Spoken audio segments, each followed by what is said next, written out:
Welcome. একটি অত্যন্ত গুরুত্বপূর্ণ খবর এই মুহূর্তে উঠে এসেছে, যেটা হচ্ছে রাজ্যে সরকারি কর্মচারীদের জন্য কিন্তু আবারও 4% ডিএ ঘোষণা করা হয়েছে। আজকে রাজ্য বাজেটে কিন্তু এই 4% ডিএ ঘোষণা করা হয়েছে। অর্থাৎ এই বছরে কিন্তু এই নিয়ে দুবার ডিএ ঘোষণা করা হলো।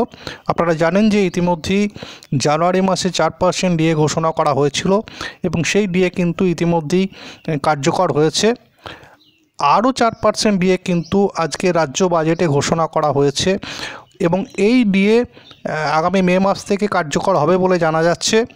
এর ফলে কিন্তু জানুয়ারি মাসে 4% ডিএ দেওয়ার ফলে 6% ডিএটা বেড়ে হয়েছিল 10% এবং আরও 4% আজকে ডিএ ঘোষণার ফলে আগামী মে মাস থেকে কিন্তু এই ডিএর পরিমাণ বেড়ে দাঁড়াবে 14%।